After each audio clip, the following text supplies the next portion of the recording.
End invaded.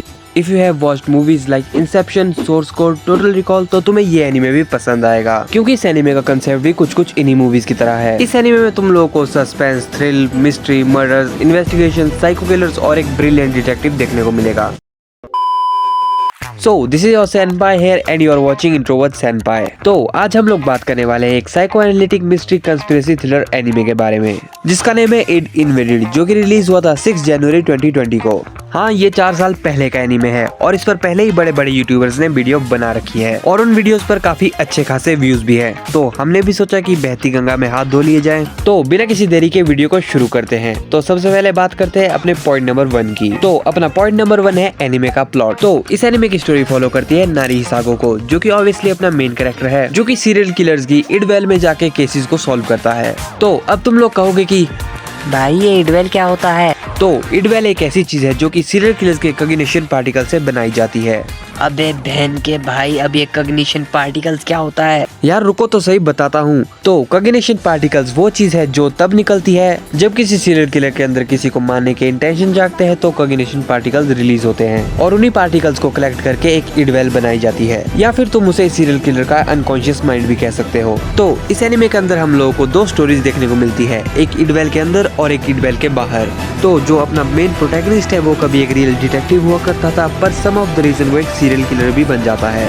But government उसे अभी भी as a brilliant detective use कर रही है, जो कि दूसरे सीरियल किलर्स की इडवेल में जाके उनकी रियल आइडेंटिटी के बारे में पता करता है। एंड दूसरी तरफ रियल वर्ल्ड में real detective real serial killer को रियलिटी में जाकर पकड़ते हैं। एंड अपना मेन कैरेक्टर जितनी भी बार इन इडवेल में जंप करता था, उसे उतनी ही बार कुछ भी याद नहीं रहता था, बट जब तक उसे एक लड़की की डेड बॉडी नहीं मिलती थी। तो जैसे ही उसे उस लड़की की डेड बॉडी मिलती थी, तो उसे पता चल जाता था कि वो एक ब्रिलियंट डिटेक्टिव है और उसे उस लड़की के मर्डर का केस सॉल्व करना है।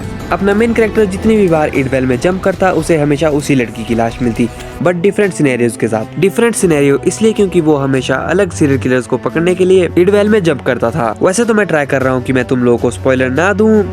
खैर छोड़ो, बात करते हैं अपने पॉइंट नंबर 2 की। तो पॉइंट नंबर 2 है does it really gives you thrills और चिल्स। तो ये एक मिस्ट्री एनिमे है, तो इसमें thrills, chills, suspense, mystery, puzzles का होना एक नॉर्मल बात है।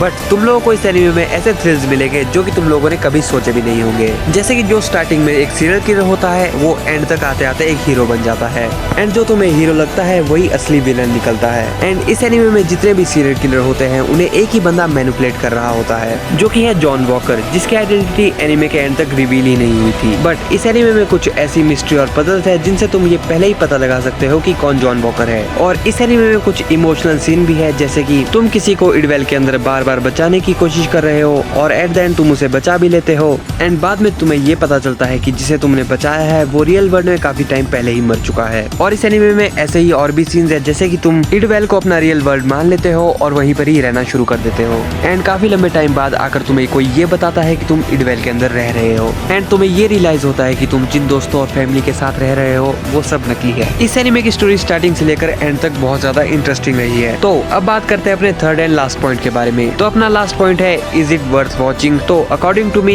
Anime was good and it is really worth watching. इस एनिमे में तुम लोगों को सस्पेंस थ्रिलर जॉनरा की हर एक चीज देखने को मिलेगी। अगर फिर भी कुछ छूट रहा होगा तो 13 एपिसोड में तुम लोग क्या ही एक्सपेक्ट कर सकते हो। इस एनिमे में वो हर एक चीज है जो इसे इंटरेस्टिंग बनाती है, एंड ये तुम्हें एनिमे देखकर ही पता चलेगा। एंड अगर तुम लोगों ने एनिमे देख रखा है तो अपना एक्सपीरियंस कमेंट में शेयर करो। अगर नहीं देख रखा है तो अभी जाकर एनिमे देखो और उसके बाद आकर अपना एक्सपीरियंस कमेंट में शेयर जरूर करना। तो मिलते हैं नेक्स्ट वीडियो में, तब तक के लिए